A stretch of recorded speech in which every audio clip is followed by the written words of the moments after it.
Welcome back to the Walking Dead support group. The misnomers of my death are completely exaggerated. I thought about dying, but then I didn't want to come back and have Keith shoot me, so I decided I'm going to keep living. To my left, Jason McCarthy. I'm Alex Mann. To my right, Keith O'Brien, who, by the way, has placed second nationally in a shooting tournament, so we're not playing with Keith anymore. He's on the A team. I'm on the A team. So, as we always do with our show here, we start off with the kill count. Keith? Tonight's kill count was slow. We only had 3. I demand a recount. Okay. 3. The number stands. We're going to go with 3. We've got, just quick review, we've got Andrea and Dr. Mindbender, Milton, working on 1. And she gets up and hatchets 1 in the head. And then Mama Cass comes out of the woods. Mama Cass. And Tyrese comes and gets her. And that's a shock moment there. We'll get to that. And then as she's going into the prison, she hatchets another one. So 3. That's it. Fair enough. Slow night. So as we get into this, we have 2 pieces of some fan art that have kind of popped up that have had us in stitches.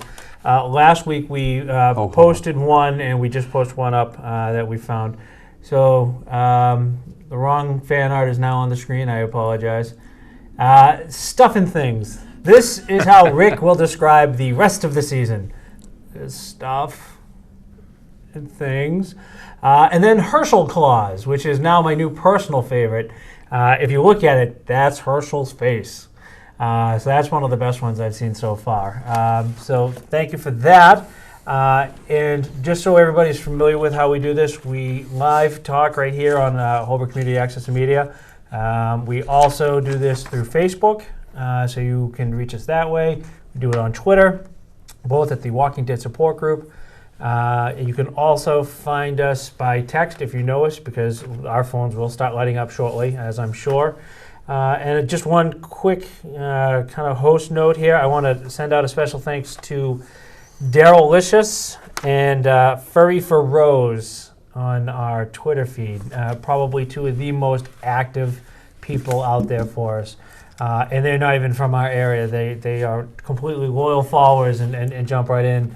And we also have our German super fan, and I can't remember her name right now. Sandra, thank you. Sandra, you can just talk right over me. It's okay. That's how this show works, my friend. Blurt it. Blurting's good here. All right, so let us get back into the swing of this. Tonight's episode was called I Ain't Judas. And they billed it as the security's threatened. Rick and the group must make a choice. We didn't see a choice yet. No. With Woodbury in a police state, Andrea grows uneasy. So those 2 things are pretty much came to fruition. I thought we saw a choice. With Rick? The discussion about do they stay or do they go? Did I miss it? They had a brief discussion. Yeah. That was really the only they had a discussion, choice that came up. Yeah. But they didn't actually Rick finalized choose, right? it and said, that's it. Okay. I mean, it could always change, but... Yeah. I don't think they're going anywhere. No. They just play that up a little bit to say... well, if you looked at the coming attractions, they're going somewhere. They're going someplace. There's they're going on a run. There's a Prison Team 6 team going in somewhere. Yes. Which I found interesting. But the title, I Ain't Judas, and this is one of the things that we've talked about several times on our show, is how there is this kind of a deeper biblical undertone, Old Testament and New Testament stuff coming up. Great, obviously, storylines, but we really didn't get the answer to I Ain't Judas until the very end. And Kirk, who was on Facebook, had said that she had just made her choice. And so he's probably right. She's made a choice not to kill Philip. Phil Connors. Thank you. Wow. It's been a while since we got to use that one, I guess. But she made a choice. But I think that we waited the whole episode to kind of find out who was and wasn't Judas. We had a couple options. Could have been Merle. Could have been Milton. And that was a huge setup. And I was convinced it was him when he went back to Phil Connors, Philip, and said, you told me to watch her and this is what she wants to do. But realistically, that wasn't too much of a Judas thing. He had already made his deal. Well, maybe it's multiples, but at the very end, to me it was Andrew. Oh, yeah. I agree 100%. I mean, she didn't go through, well, not yet. She didn't go through with the whole Right. Judas thing, but No. Yeah, and that would be, I would not be happy if that's how they dispatch the governor. I want to see a showdown between, you him and know, Rick. and I want to say, I think it was Chris had made a reference to the Greek theme of like the Odyssey, where you're traveling and you're lost for a long period of time, and now he's facing a one-eyed monster like Odysseus did. So Rick is very similar to the Odysseus character. The governor is very similar to the one-eyed Cyclops that they had. So you want to see this confrontation. You want to see, you know, Luke Skywalker versus Darth Vader. You want to see the two main bad guys go at it. So as much as, you know, I know some of the people in the other room like, she didn't do it. Me personally, that's not how I want to see him go. That wasn't gonna how he was gonna die. Right. She's not gonna knife him to death. I had speculated just as we were walking in. I said, he's gonna, he's like, she's going on to his side where the eye's gone, and he's gonna roll over and say, "Ha ha, I'm in control of you," as she walks away, and and I thought for sure he was awake the whole time, but yeah, she just can't go through with it. She can't commit. No, well, But I mean, again, you really say she doesn't commit. But I mean, think, I wouldn't want to see that be the way the governor guy dies in either. I think she's chosen the middle. She's chosen the general good versus the two main men in her life. She's chosen that the totality of everybody is more important to her. We've already seen her 2 episodes ago really stand up and give a very good inspirational speech. Kirk wants to say Andrea has commitment issues. Yes, you and Keith obviously agree with that one. But I think what she's now finding her way, that she is trying to figure out how does she take her friends who she's survived with all this time, get them into this safe place. I think she would much rather have Rick running Woodbury than the governor. Yeah. But she doesn't want to wholeheartedly murder. And that's the other thing, is that we're now starting to see the living are attacking each other, even though they have this third enemy out there. And she's the only one who said so far, we really can't be doing this. And that's true. That's absolutely true. The enemy of my enemy is my friend. And so that was kind of one of the crazy things. Tina has been killing us tonight, so we're going to quote Tina a few times tonight. But one of the things she did bring up about Merle and Herschel when they had that little biblical showdown. And Herschel, obviously very well versed in the Bible. And Merle kind of hits us up with, apparently he's literate. Yeah, apparently. Not only literate. Not only is he literate, he apparently can quote the psalm and verse and the chapter from the Bible. From the Bible. And the one thing he misses out of Woodbury is the library. Yeah, and he read the Bible. He skipped over Dr. Seuss and Curious George. Right. He certainly can't read Braille with only one hand. I'm just saying. Oh yeah. But that goes back into one other thing that we've noticed with the undertones of the biblical storylines. But why would Merle read the Bible? Huh? Why would Merle read the Bible? Well, you know what?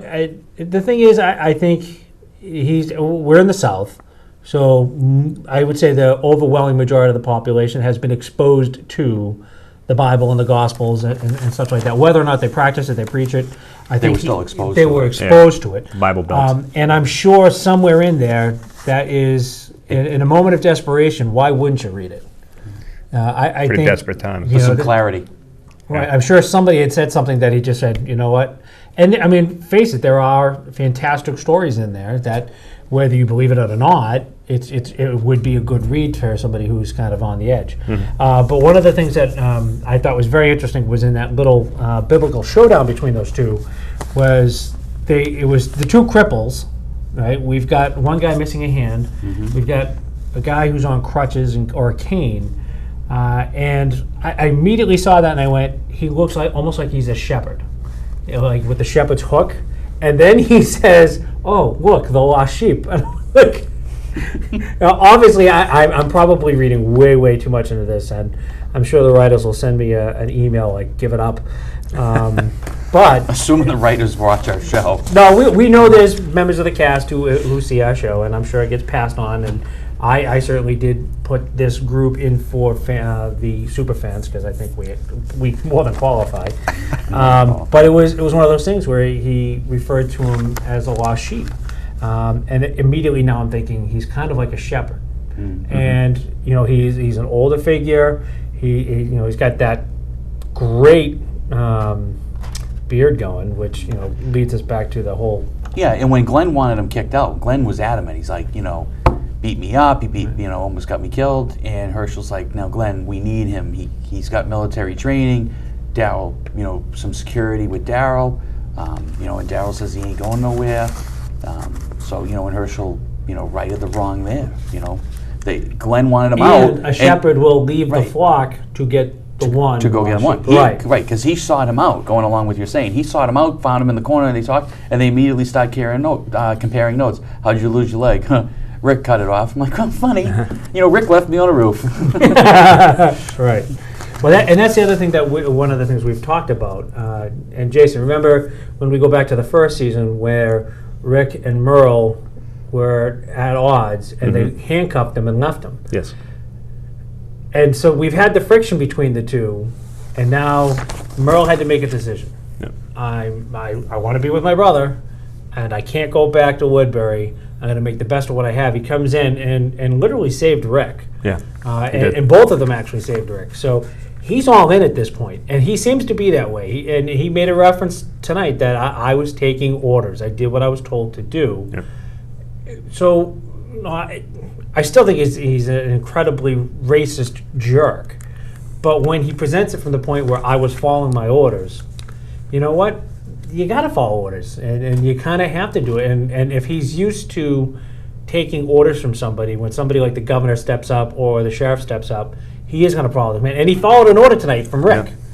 Yeah. When they tactically came out into the yard, Rick said, "Now go," and he went up. I mean, he's putting himself out into the front line before anybody else. So he's already showing that sign of, I'm willing to sacrifice for the group if it's for the good of the group. And he already knows governor's going to come for him first. Like with Michonne, he was trying to clear the air immediately. Right. He's trying to make himself fit in, make the people around him see that, not such a bad guy, even though everybody thinks he may be, but he's trying to right his wrongs, in several ways. And I think he's doing a CYA. To be honest with you. What? CYA.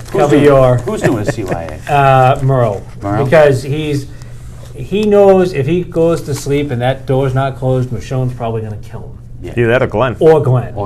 And I think he understands it, and he does not hold that against him. I don't think he takes it personal. I think he's very well aware he could go. And one thing just as a quick note, Becky on the Facebook page wants Carl to kill the governor. Carl to kill the governor. I think, and you know what? I think that would be good. I think that would be kind of a good kill. To touch back on Merle for a minute, there's a difference between following orders and taking pleasure in torture. There's definitely a line there. Right. And yeah, you could say you were following orders, but with Glenn has every right to hate him and want to kill him. He does. But while Merle and he had the fight, it was the governor that psychologically tortured Glenn, thinking Maggie was being raped. Right. And so now he knows she wasn't, but now she's obviously emotionally very upset about it.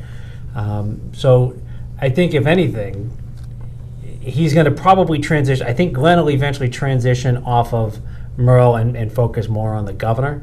But who knows how long that's going to take? I think, and the question is, how much longer are they going to 3 more episodes. Yeah, at least this season, right?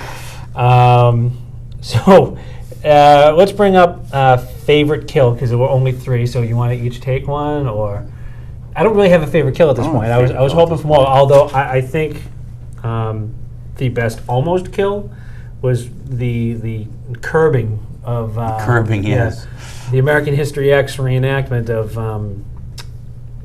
when Andrea had gimped out the thing. Oh yes. And also with some of the fan art, this is a little technical thing. There is a picture that goes around of the governor firing off his firearm there. And it does really look like he's looking through his bad eye through that scope. I mean, it's close. It's close. It is close, but it is kind of funny. So we agreed that's probably the best one. Zombie kind of beatdown. Yeah, the zombie beatdown could take the place of the Yeah. favorite kill. Because If you want a bona fide best to kill, I mean, you have to say best of the worst. There really wasn't just not any happy good with the kill No, definitely not. Andrea's little backhanded hatchet chop to the face when she got into the prison. yeah, she went That was the best one. Yeah. Well, And Billy, who is not able to get our live feed, somehow just said, I think Andrea saw the movie American History X. So I'm not the only one. it's got a bug in it. Hi, Billy. Thanks once again for always participating. We love you for it. So best line of the night. Okay, and you know what the worst part of this was for me? And tell me if you're in this boat. We made these notes. We have our sheet of stuff we want to discuss. I threw that one on there because obviously the one-liners are starting to get really good. I had to change mine like 4 times. The lines just kind of kept getting better and better. So had I 4 or finally 5, said, you know yeah. what, I'm sticking to this one. And so, Keith, what do you have for your favorite line of the night? I did have from the show or the room. What? Let's start with the room. Let's start with the show, and then you can tell us the room. So the show was definitely Carol telling Andrea, "You got to go back there and give him the night of his life, and then kill him." I mean, that was a great line. You know, and more that was also Tina's and Kirk's. You know, from the page. and that was the you know there was a lot of girl talk in the prison tonight. Yeah, and you know what? It was interesting as a guy to hear what girl talk really is, because Yeah. now I'm kind of worried when my wife is off talking to one of her friends. I might be dead. Yeah. Jay, what do you got? Mine was kind of a mixture too. Carol and Daryl were speaking in the cell block, and she says to him, "This is our home," and his reply was, "This is a tomb." So that was probably my favorite line. And actually, that line is 1, 2, 3, 4. It's going to be the season finale. The title of that episode will be "Welcome to the Tombs." That's right. So I think that gives us an indication from her line. By the way, nice grab because I missed that line. That is probably an indication that the final scene is going to end up being in the prison. So for me, my favorite line of the night was Daryl saying, "The next time you see Philip, tell him I'm going to take his other eye." That was a good one. That was good. That was good. That was a great line. So our next week's episode is going to be called Clear. And I think we can probably jump out on a limb here and say that's probably the tactical military term of clearing a room and the space of clearance and such like that, right? Clear up. So from the previews for down. next week, Jay, what do you see happening? I see Carl kicking. But you can say But but. yeah, But It's on sometimes after, it almost slips it's after out. 10. You can say but. Carl kicking butt. I mean, he's. Rick makes the statement that he's ready. yeah. I guess we're really going to see according to these previews. Yeah, and the episode ended with him, I guess, on watch. You Yeah. know, Right, and- night and- watch, and yeah. night watch even. And so it looks like, and it definitely looks like he's, you know, just before we left the room, we go, okay, Carl's going to get the kill of the night here, and it didn't happen. But he looks like he's itching. You know, get me some zombie. So what do you think is, after seeing those previews for next week, where are we at? Well, we're on a run, and we see them in either the same town that they're going to get supplies, or they find a different town, and we see something go wrong with somebody on a rooftop, and it seems like maybe Rick, Michonne, and Carl do get a little bit separated. So I'm going to go along the lines that, again, they go on a run, something goes wrong from there, and we're going to have, I guess, I'll say it, we're going to have an off-campus episode. You know, the whole episode's going to Good be... term. I like that. You like that, off-campus. Anytime they're not in Woodbury, the prison, I'm gonna call that off off campus. campus. But you know, like when Rick and Shane took the kid there 18 miles out, the whole thing was almost at that facility. So like I'm saying, it's going to be like an off campus episode. Just as a little bit of background on what I think is going to happen is that we saw Rick kind of watching the perimeter, and he thought he saw somebody disappearing into the woods.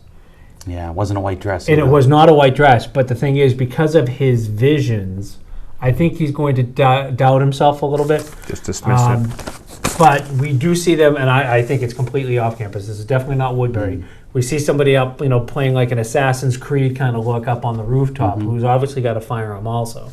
So I think we're going to see another person jumping in there. We're fairly certain that it's not Tyrese and his group. No. It didn't look like Woodbury. It looked like a more beat up town. It looked more of a town that's been through the ringer already. Chuck Norris. And one other thing that we forgot to mention Norris, was it? It's going to be Chuck Norris.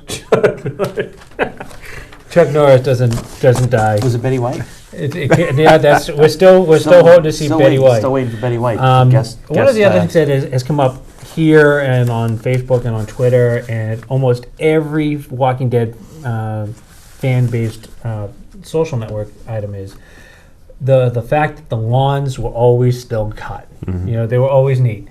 Tonight, if you weren't paying attention, we saw the lawns had overgrown at the prison, except for the area where the walkers had been dumped, and they're obvious, and it was dead grass. I think Chris in the room noticed the grass was dead, and I wasn't. Was it you that said they've been walking on, or was it you? I said they've been walking on. Okay, yeah. So I mean, they kind of caught on. And Although it's only been like a day, but it's at least a day and a half.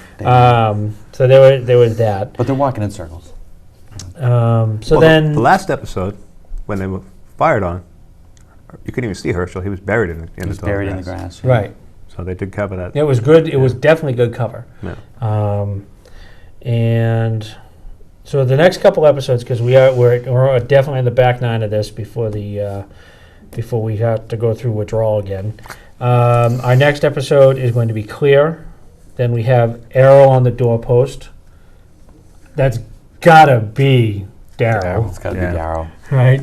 But that's a quarrel, so. And then Pray. And then, and not as in pray to God, but your actual prey. You're being stalked. Then you also have This Sorrowful Life. And to me, I'm thinking it's either Merle or Herschel. Well, Rick. Okay.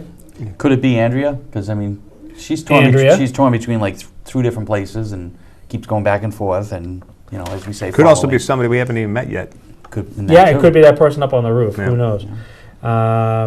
That's actually a good point. Let me jump in we've got a couple other viewers adding what they think is going to happen. Tina also agrees with Becky that she wants to see Carl be the one who puts down the governor with an extra exclamation point. And Melissa, I feel an alliance is coming with the people at the new town to cleanse the governor. I would love to see that. That is part of the previews. Rick did say something, I think, or Michonne said something to the effect that this will help us, or made some kind of a comment of a deeper strategy. So perhaps they are going to find some people held up, and it's going to add to their ranks. I'm willing to bet that out of Tyrese's group, Tyrese and his, I'm assuming it's his wife. Or whoever is the woman that's in out of the four there. Mm-hmm. Those two will survive, but the governor's going to take out the two who were so anxious to kind of just, if you're going after the crazy guy, we want in. I think what will happen is somebody's head is going to end up in a plate somewhere or in a jar. Yes. And Tyrese is going to go, what is with these people? I have yet to meet anybody sane. He keeps giving everybody that look, you're just nuts. And I know other people, that was a huge thing on Twitter, was people like, why do I keep running into crazy people? It's bad enough I'm walking around in the zombie apocalypse. Everybody's crazy. So normally what we do is we wrap up the episode with some of the things that we've learned. So why don't we start with Jay? Jay, what have you learned tonight? It's not so much what I learned, but what shocked me, and we've already really covered it, but Merle knew the Bible. I was absolutely stunned by that. That's really all I have to say. I'm just stunned that he knew anything to do with the Bible. Okay. Keith, what do you got? Well, I had along those lines that there's a library at Woodbury. And the governor hasn't done a book burning yet. And he hasn't done a book burning yet. And there's never an endless supply of props, because now he found his eye patch, so there's got to be I don't know. What did you want him to do? Go find a turtle and I make a don't know. patch? Could make something, yeah. Make a shield? Like, Yeah, he found it at like some a novelty store. They got an eye party.